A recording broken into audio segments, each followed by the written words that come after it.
City Life, it's really good to have you here with us today. Today on the program, we talk youth issues with the White Elephant Trust. We talk about the parent wise. We also have an international violinist here and style with Stephanie Rumble. But first on the program, Reid from the EQC. Good to see you. Morning. All right, so what's been happening this last week at the EQC? But the same as last week, actually, Kanita. Working really hard on the orange zone now. Pretty confident. Well, we know we've finished the red zone. And we're continuing our inspections in the green zone as well. Right. Now, contractor payment cases, what's going on there? Can you explain that to us? Yep. We're almost up to date with the invoices that we're satisfied with. I think there's about 6 contractors that we have serious concerns over their invoicing. One has $210,000 worth of invoices with us, the other has $230,000, and we're getting charged for things like $175 for dump fees for a wheelbarrow load of rubble.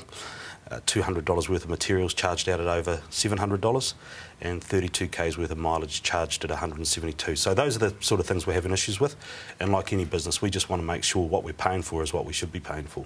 Okay, so you're going through every single contractor's invoice bit by bit to see exactly what they are charging? Look, we've had 28,000 emergency works invoices, so we have to look at them. We're not going through everyone with a fine-tooth comb, but where there's some alarm bells for us, we have a look here. But, I mean, in the majority of the cases, they must be, legitimate. Absolutely. We're only invoices. Talking about a very small percentage of the contractors that have done emergency works for people across Canterbury. Okay. In the main, the contractors do a fantastic job. And you've been speaking with these contractors, the EQC has been speaking with them, and they all know they're up to date with that? Yes, they do. Our office is engaged with them, and most of the invoices are paid out of Wellington, but our office is engaging with the local contractors to try and help them through that. Okay, so what's the feedback been from people out there in Christchurch with the EQC and the contractors? Look, we think in the main pretty positive. I know that there's some contractors that it's taken time to get money to, but that's just sheer weight of numbers in reality. As I said, we're almost up to date with those. Certainly 20th of the month following, people can expect to be paid. But on an inspection level, our guys are fronting up every day to hundreds of houses across Christchurch, and the feedback is that people are really pleased to see us. Okay. All right, the red zone, a call for those claimants who haven't been seen by the EQC? Yeah, our numbers tell us that we're through there, but we do have problems time to time with addresses. Someone will lodge their address as 1A when it's listed as 1-1. So that causes problems. But if people are in the red zone, they've checked their property with Land Check and they haven't seen us, please ring 0800 damage and we will see them immediately. Okay, and the latest stats, what's going on there? Yeah, over 30,000 full inspections done following the rapid inspection. Fletchers are really trucking along with home heat, over 8,000 installations, another 13,000 units on order. So yeah, we're going really well. There's still emergency works being done as a result of June's event. And again, if you've got an issue with emergency works or heat, please ring us 0800 damage. All right. So what's the focus this week? Just more inspections. Got to get through that orange zone. Got to help give people surety, let them make informed decisions about what they're going to do when the orange is changed from red to green. So we're really focused on that, and then it will be full steam ahead with the green zone and trying to getting through those by Christmas. All right. So 0800 damage. Absolutely. 0800 326 243. Yep. 0800 326 243. Now, you're away next week, but yes, we'll see you back the following week. Reid, good to have you here. Thank you.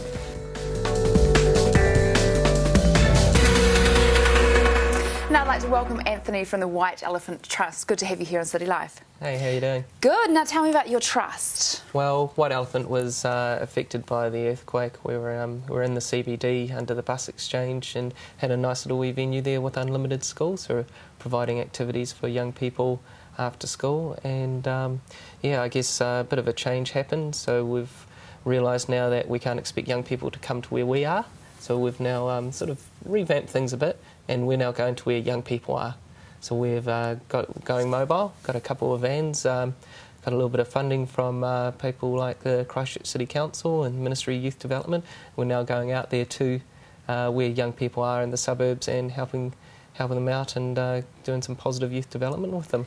Now, White Elephant Trust used to be in Space Gallery, the old Space Gallery on the corner of Bedford Row and Manchester Street. Yeah. So you had to vacate there after September? Yeah, so after September, nice little big crack down the back of it, and luckily we were still able to go back in to get any equipment out we needed, but it meant that we were then lost, we were without a venue. So we were really fortunate that Unlimited School, we'd had a good working relationship with them, and they came to the party and offered us a space and said, look, come on down, we've got a basement that we don't use after 3 o'clock, and get in there and start using it. Cool. It's just been an amazing relationship with them. So where's your base now? So we've got some offices down on Barbados Street behind our Beach Street Cafe. So we're able to we've got 3 staff now, so we're able to administratively work out of there. However, we're now able to actually deliver service. We've got hubs all around the city which we can just drive to and take all our gear and get set up. It's really great. How are the youth in Christchurch coping at the moment? Yeah, it's a bit of a tough one for you talk to one young person on one side of the city, it's going to be completely different to one on the other side of the city. But a lot of them are facing the same challenges. There's things like public transport is a big issue. I mean, you can't get around as easily as you used to. And even for parents who used to take you and drive you to the other side of town, used to be a 15-minute drive. Now it's sort of half an hour, 3/4 of an hour. They're not really willing to, take that time out to do that. So finding that it's really hard for young people just to get together and socialise. So having that quality time and having time outside of school with their friends has been affected really quite a lot. Okay. And then of course you've got all this the twin schools. So you've got some schools that start at 8 o'clock and go till 12:30. The next one starts at 1, goes till 5:30. So they're not all sort of finishing around 3:30 and then all get to hang out. So you've got 3 different finishing times. It's really, it's really thrown a bit of a curveball in there for quite a lot of young people. How's that going? I mean, I know that, schools, 2 different schools teaming up together. I mean, I don't want to think there is school rivalry, but what is it like sharing for these schools, these young people sharing schools with another school? I think initially there was probably a little bit of protection of turf, but I think there's a lot of understanding and sympathy for why they have to be there. Take Avonside for example. Their school is pretty much it's probably not going to be able to be repaired. So I mean, there's a lot of sympathy for that sort of side of things, and I think the biggest thing is that they're starting to miss out on that after school activity side of things. So we used to be able to hang around after 3:30 and you might have played some sports or got involved with choir or some sort of like leadership program at school. Of course, the day's been so compacted that they've had to drop a lot of those sort of things. So I think that's probably where there might be some resentment for young people. They're just not getting the same opportunities they used to because their day is so shortened now. So do you have different times when you are out there? Like, are you there after school for the first lot and then after school for the second lot of school? So this term we've been working with the Ministry of Education to help provide some services between about 1 and 3 p.m, being for the twin schools which have the morning classes. So that's been going quite well, and next term, term 3, we've decided that we wanted to go for more a broader brush, I guess, approach to after-school activities. So we're going to go from 4 till 8 p.m. and have a lot more suburbs covered by that. And it means that young people finishing school at 5:30 can also go in and be able to socialise and hang out and get involved with a project that they're really interested in. So what types of things do you do with the young people? Well, we've got some core activities that we do. We've got Wee Mix, which is teaching people how to DJ. We've got some breakdancing. So we've got a world champion breakdancer right here in Christchurch, and he teaches them. You can come down and have a spin if you wanted to. Okay, thanks very much. We also administer the Otatahi Youth Council, so they get together a couple of times a month and get projects underway. We've got We Care that go to events, and it's a team of volunteers, young volunteers, who go out and look out for the safety and well-being of other young people at events. So if a young person has decided to drink and they haven't quite handled it well, these guys are in there to go look after them, so it's not a big scary security person grabbing them by the scruff of the neck and kicking them out kind of thing. Yep, okay, cool. Now finally, tell me about the Youth Forum. Yeah, so we had our annual We Speak Youth Forum about a month ago with the Otatahi Youth Council, and typically we've run it like at the town hall, where all young people take the day off school on a Friday and come down and have their voice on youth issues. Obviously a bit different this time, so we we decided to break it up a bit. So we set up 4 hubs all around the city, so north, south, west and east, and it's actually made it a bit easier for young people to have their voice from that sort of area. So of course the voice of and the issues they're facing on the west completely different to the ones they're facing on the east. Really successful day. We did it on a Saturday, and it was really a youth-driven process. So the Aotearoa Youth Council really took ownership of it and really drove it forward. But a lot of really interesting things to come out. A lot of common themes. So like I was saying with the lack of things for young people to do. So there's no events going on. There's there's a lack of sort of youth groups or things for them just to get together and be with. The transport issue was obviously one, but a very strong and interesting point was young people wanted to have a say in the rebuild of Christchurch, and we've actually just had information recently. We've been really grateful that we've had young Joey Chamberlain, who's on the Aotearoa Youth Council, has actually been nominated and was successful in getting on CanCern. So the board for Sarah. So that's great. We're so really excited that there is a youth voice in the rebuild of Christchurch. That is really good. Okay, so how can young people and their parents get in touch with White Elephant Trust? Absolutely. So Facebook is always the first point of contact for young people, so you can just search White Elephant Trust. For parents, there's a lot more information on our website. So it's we.org.nz, and there's a lot of contact details there, so they can get in touch with myself or our manager Nathan. Great, Anthony, really good to have you on the program. Thank you very much. We'll be back after this break.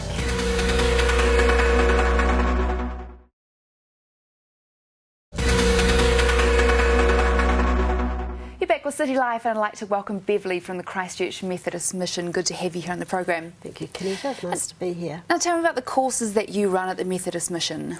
Right, I run a number of programs for parents, and the main one that we run in terms of regular parents coming along to upskill is called Parent Wise, and it's an 8-week course, and it involves parents in looking at various aspects of developing their relationship with their children, making it a more positive relationship. Often parents will come thinking they've come because their children are misbehaving and they want to look at some techniques around misbehaviour, but often they find looking at ways of increasing the positive behaviour of their children actually helps diminish negative behaviours. So we look a lot around the relationship, because that often is the way that parents find to get, I suppose, some more skills around developing that relationship with their children and looking for things they like to do with them and ways to make life a bit more pleasant with them. Okay. And are they parents of children of all ages? Yes, we mainly specialise up to the teenage years, from babyhood through to the teenage years, and our programs reflect that. So most of our material is on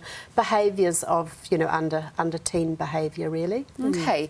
Now, how are parents coping in Christchurch right now? Are you seeing more people coming through your programs now? Yes, yes, we are. I think there's been quite a shift. I think the February earthquake made a difference in terms of parents' anxiety for their children's safety, both when they're with them and when they're away from them. And while I think they were very happy with the way teachers cared for their children in terms of the earthquake experiences when they're at school, the reality is that sometimes parents are afraid to leave their children at night in their bedroom. Children want to sleep with parents. Is that normal? How long should that go on for? So lots of questions around how do you actually keep your children safe, and what sort of behaviours are falling out from anxiety around the earthquake to what are misbehaviours. So some are just testing out the waters on some of that. Parents are really interested in finding out. I suppose, Kenita, we've also been going into some of the schools, just talking with parents at schools, specifically around questions around that. Okay. Yeah, I was thinking there's a real grief going on for children in the city, particularly in the east as well, and that's to do with a lot of children have gone or moved or taken off, and so for children to have classmates there one day and not the next, that's quite a loss for them in their lives. So I'm aware that that's an issue as well. Now, reacting to things like the earthquake, are these things you need to research more about, or do you just know the sort of coping strategies to get through things like this? Yes, well, we've done some training following the earthquakes. It's been great that Minister of Education put on some training, and also I guess we use the Triple P parenting program, and that really looks at lots and lots of ways of dealing with all sorts of issues, and the other program that we do run called Parenting Through Separation helps parents look at issues that their children are facing as they are separating too, and the ongoing issues of that. So those two programs do have material that actually covers lots of events in children's lives. Okay. But certainly the danger, I think, of the earthquakes has heightened fears for parents around their children's well-being. What's Triple P parenting? Triple P is it's an Australian program based in Queensland, and it has run out through almost, I think, all of New Zealand now, and it's an international program.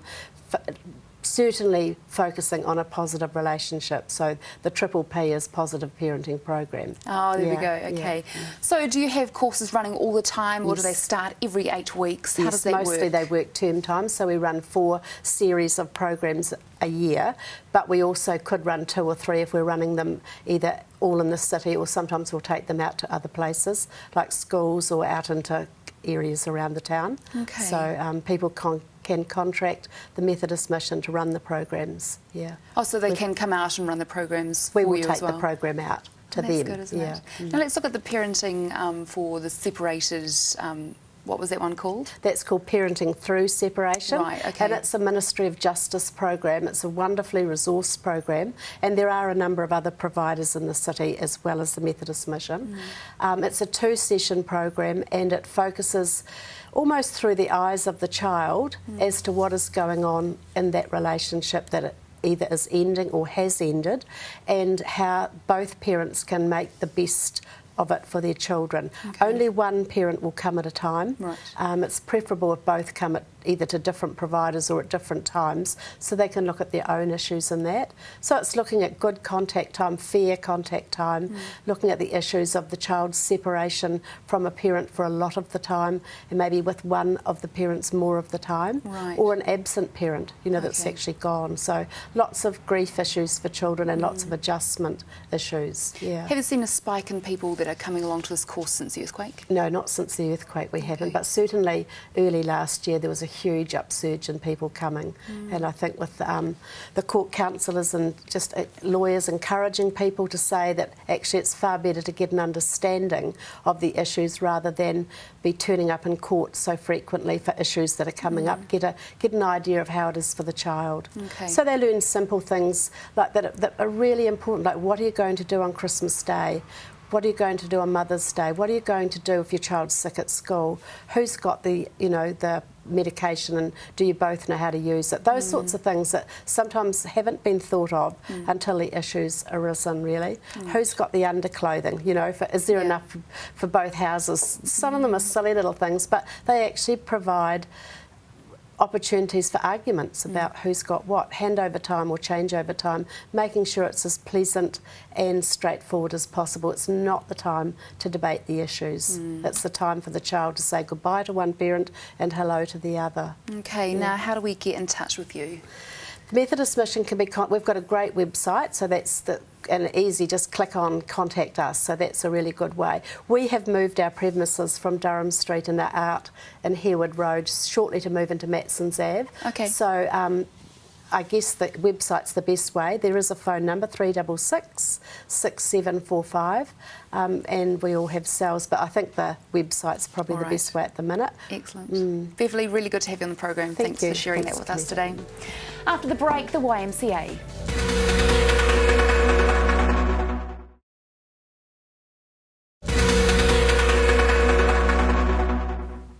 You're back with City Life. Now, school holidays are coming up, so I've got Hayley here from the YMCA to chat about those programs. But first of all, I want to know how the YMCA building is in the city. How'd it go? So the city building's actually closed at the moment, but it will be reopening.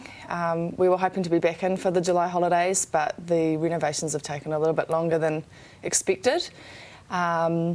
So it's going to look really nice and new when we do get back in there, but we just have to make do at the moment and use the venues that we do have available to us. Because to me, I'm pretty sure I remember when the sort of apartment bit of the YMCA was built. Is that all okay, or is that part of the bit that needs to be looked at again? That's been renovated. There's been parts of that that needed a bit of love, but the main structure's still standing, and it's apparently one of the most structurally sound buildings in the city. So.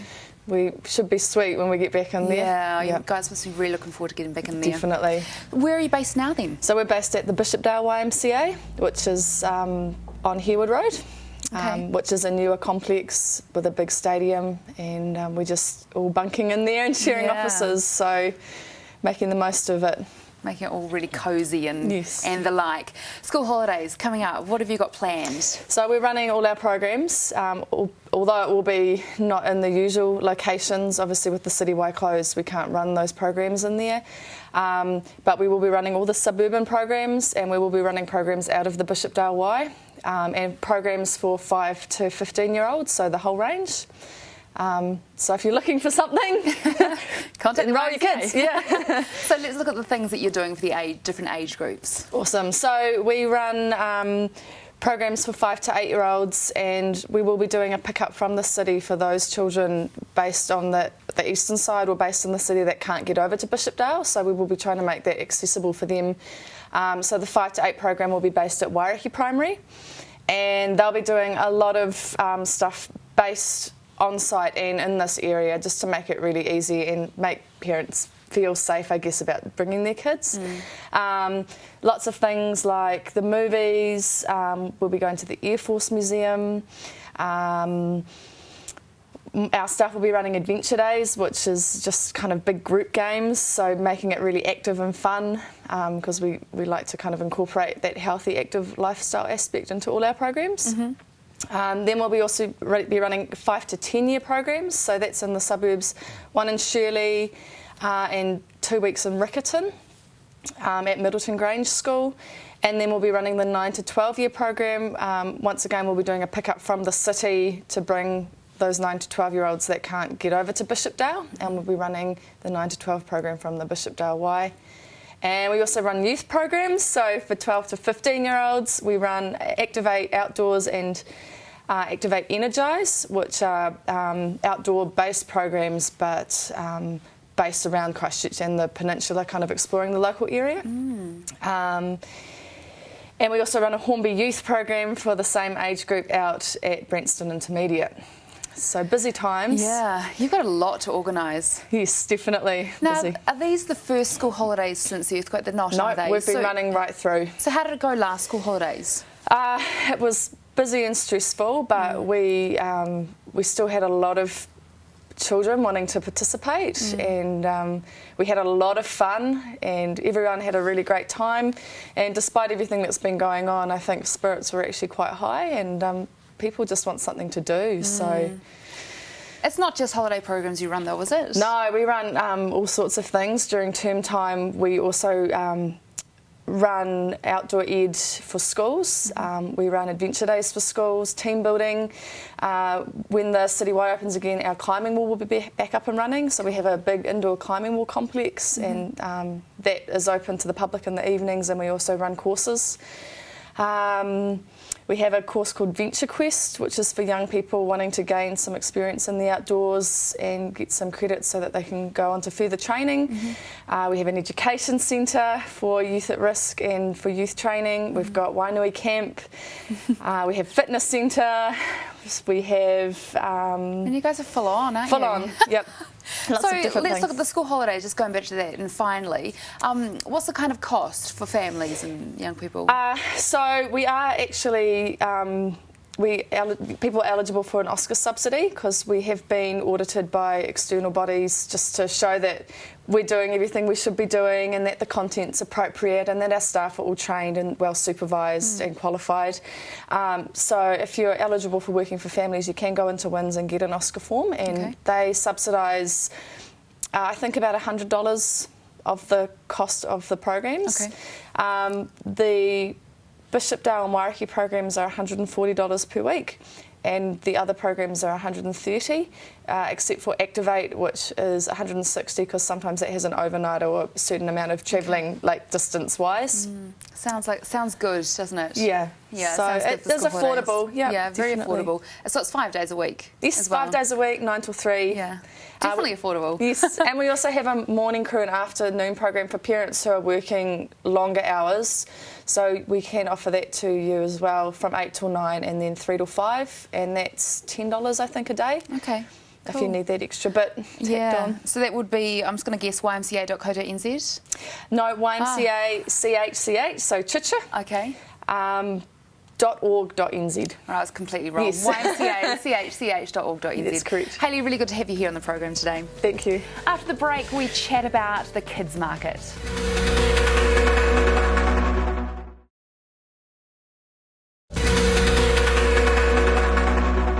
Welcome back and welcome to the program, Gloria and Johan from the Kids Market. Good to have you here on City Life. Thank you. Now tell me, Gloria, about what is the Kids Market? Kids Market is a market for kids alone. It's an educational thing for children to learn how to set up their market stall, how to trade, how to become entrepreneurs, if you like, and to they have to do everything on their own. They in charge. They have to set up their own store. They have to deal with the public. It teaches them how to deal with the public and how to bargain with the public. And it just teaches them so many things that they enjoy, and they have a lot of fun. How long has this been going for? I think this will be our 23rd year. Wow. This year.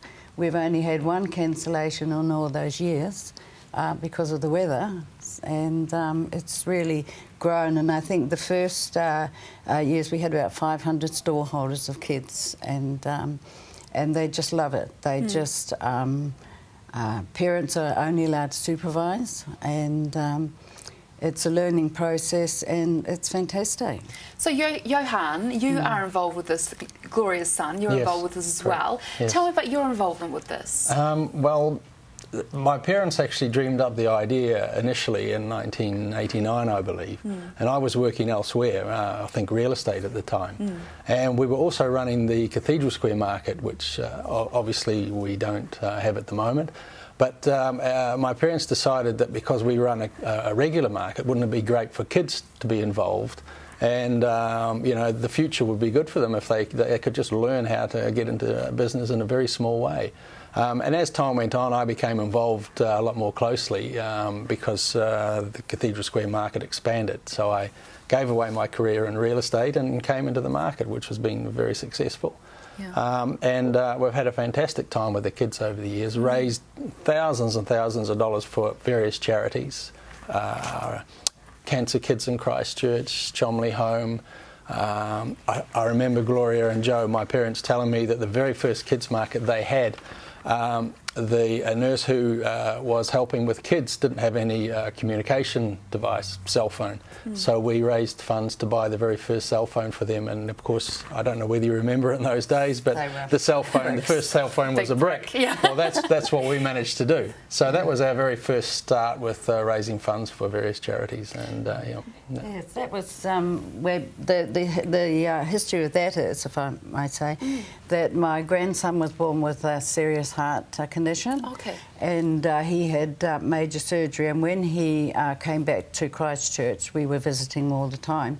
And as Johan said, we bought this brick, but it was because they have a outreach nurse that goes out to all the Port Hills and the Diamond Harbour and everywhere to look after the children who were sick, who had left the hospital. Of course, my grandson was in there for many weeks, and we learned of the friends of the children of the hospital. They were people who went in there and helped all the children and helped the nurses, and they were raising funds for this mobile phone. So that's how Kids Market was created. Wow. Because we decided to do a kids market and give those, the children pay a fee to participate, and all those funds we donate to the charity, which was the first one, was the Friends of the Children of the Hospital, and then from there on, every 4 or 5 years we gave it to a different charity, isn't it? Good idea. Now, what are the types of things that these children, do they make the product themselves and then sell them? Well, what do they sell? Well, the first thing they would do is, as kids get older, so some of the toys that they've got when they were 6 and 7-year-olds don't suit them when they're 10, 11 and 12. So they would get rid of those and sell those.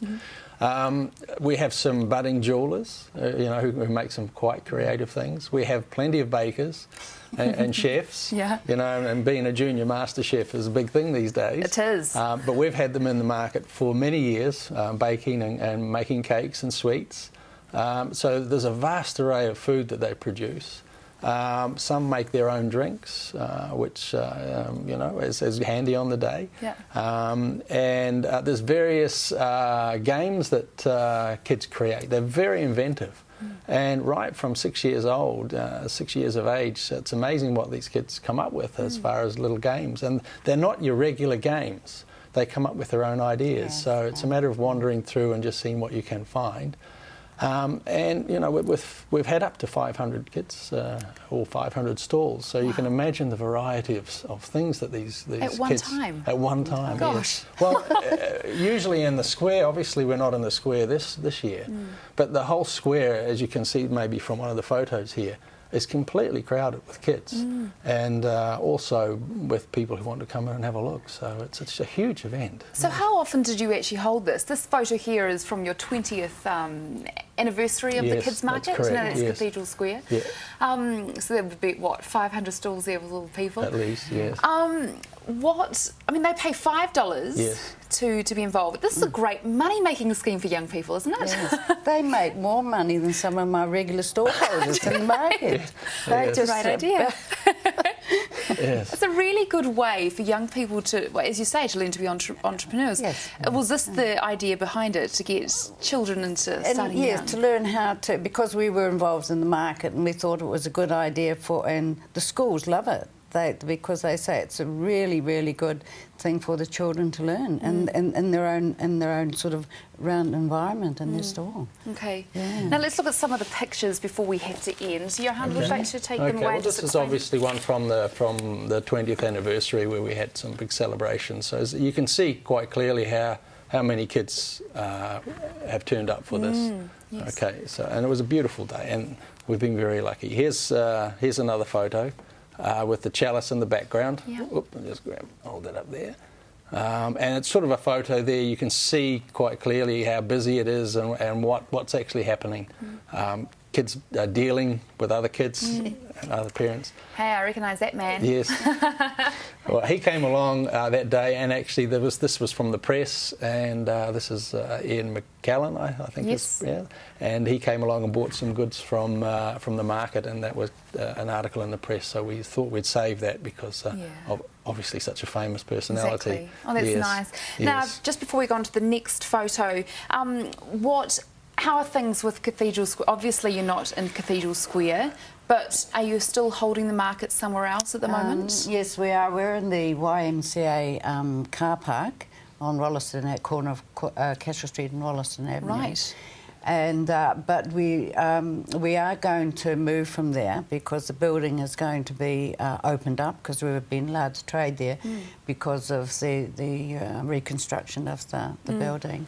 And we're hoping to go to Addington Raceway. Oh, good. And there we'll be able to set up a much bigger setup, and there'll be more public and there'll be more foot traffic, hopefully. And then we'll have a food market there as well as our craft market as well as a farmers market, hopefully, so it'll be something central.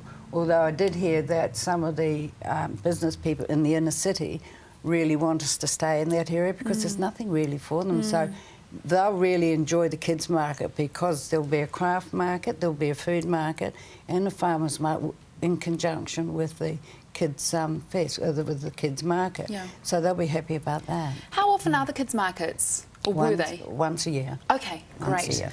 All right, and now let's show the final picture. And if you just explain this one here. This is just a plan that we have from the City Council. It's their fan zone for the Rugby World Cup. Yeah. And what they've put up there, that looks quite exciting. They are running some other events at the moment before the Rugby World Cup. One of them being obviously the kids' market. So they've located an area for us to trade in, and we're really grateful for that. So, all right. Yes. So young entrepreneurs, how can they get in touch with you? How can they book themselves a stall? Okay, well, there is the Kids Fest booklet, which is out, and we're in there. But if you want to give us a call, a phone number is 652 632, and you can ring up and book a stall there if you can't get to Tiki Tech, which will take regular bookings. Right. And the fee is just $5, so it's not exorbitant. And Sounds good. we don't keep any of that for ourselves, apart from for a few expenses, signboards and things. And the rest we donate to charity, which we're quite proud of. Yeah. Gloria and Johan, really good to have you on the program today. Thank It's you. good to hear how the Cathedral Square market is going as well. So Yes, keep us keep us informed Yes. if you do end up at Addington. Okay. Thanks for coming on the program. Thank you. Thank you. Kanika. After the break, we catch up with an international violinist.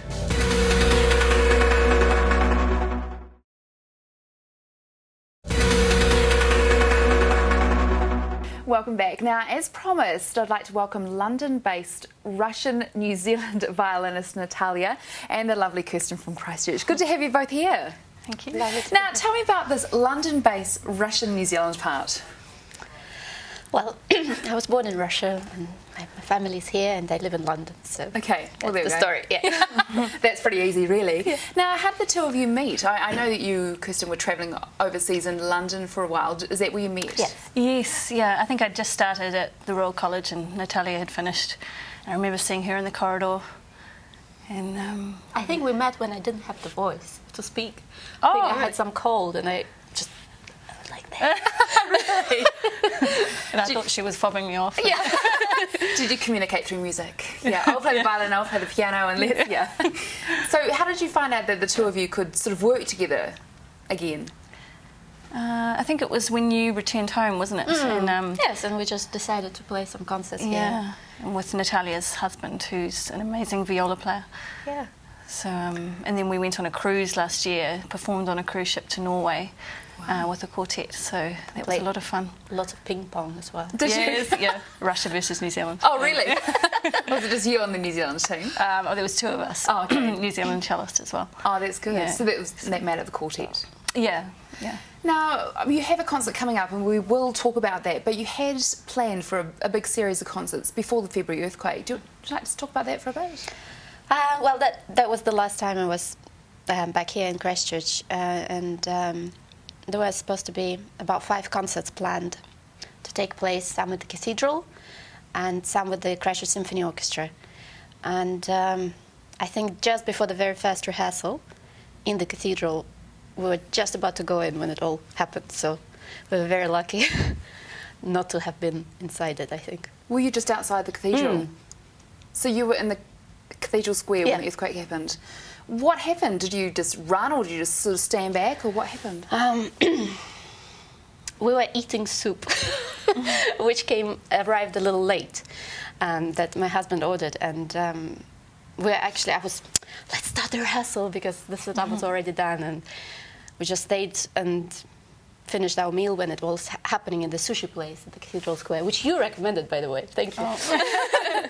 And so, yeah, everything started falling down, and we just ran outside because my parents were in the next door shop, and so I just wanted to make sure everybody were fine. But you know, nobody got hurt from our group. All right. So then, you cancelled all the concerts, and then you went back to London. Yeah. First of all there, and travelled a lot since then. Okay. And you found yourself back in Christchurch. Yeah. And after this, I go to play in Auckland with the Auckland Philharmonia. Oh wow. So it's the two of you playing on Friday night, and you're going down to Queenstown. Tell me about that. Yes, tomorrow we're performing at the Hills Golf Club, I think it's called, and it's a sit-down dinner and concert, and 7 o'clock, is that right? yes. Yeah. Okay. Because of course we do have an audience in Queenstown, so yeah, they can pick up their tickets. Where can they pick up their tickets? Online or at the door. Okay, great. Now let's look at what's happening on Friday night here in Christchurch. So it's a violin and piano recital at St Augustine's Church in Cashmere, and 7:30 p.m. and we've got some amazing music to perform by Mozart and Brahms, and some fiery Spanish music as well by Torina and Defire. In the second part, yeah. So There's some nice encores too. Oh really? yeah. Oh, good. How hard was it to find a venue for this concert? It has been quite difficult, and yeah, I know that this is going to be a lovely venue, and the piano is the Yamaha piano from the Molly Clark room in the Music Centre, and so this concert is actually organised by the Music Centre of Christchurch, so we know that it's going to be a really nice venue and nice piano. Because you would usually play there, wouldn't you? Yes, yeah. Great Hall or the chapel, Morris Hill Concert Hall. So you've pretty much lost a lot of venues around Christchurch. as well as the town hall. Which is Yeah. closed now. Yes, Right. yeah.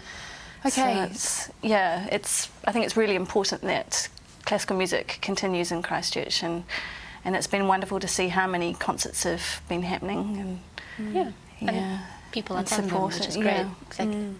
So have people been, you know, when concerts have been coming up, have people been flocking to them because it's sort of quite rare at the moment to go to a concert? I think personally I've only given one concert since the last 2 earthquakes, and we did have quite a fair few people there. So I think it's people really enjoy just coming together and just being sort of taken somewhere else just for an evening, and music is so good for the soul. And a glass of wine, which... Yes, yeah, there may be a glass of wine. We'd also really like to thank Pegasus Bay Winery for their contribution. They've given us quite a bit of wine. So for our guests. Yeah, for those who, the early birds. Yeah, oh, that's good. That's really lovely. So Should what's be a happening? nice program. Yeah. What's happening next for you, Natalia? After Auckland? Yes, I actually have to fly straight away to Spain, and there's a masterclass that we hold every year there for young students, and a concert there, and then just several festivals lined up back in the UK, Belgium, and Germany. Wow, you're keeping so busy. Trying to. Now, what does it mean to be a professor in London? Well, I'll soon find out. I begin in September, and I hope that I can help the students in as much as I've been given a lot of help, and see them develop into their best. All right. Kirsten, what's next for you? Well, I've just got a job up at the New Zealand School of Music in Wellington as the wind and brass accompaniment coordinator. So that's going to be for a few days a week, and I'll be commuting between Wellington and Christchurch. Good. And I'm still teaching and performing here. That makes me really happy that you're commuting back to Christchurch. Yeah. So Friday night at St Augustine. Are tickets on the door? Door sales, and also at eventfinder.co.nz. Okay, Yeah. excellent. Natalia and Kirsten, really good to have you in the Thanks very programme. much. Good luck for Friday. Thank you. Thank you.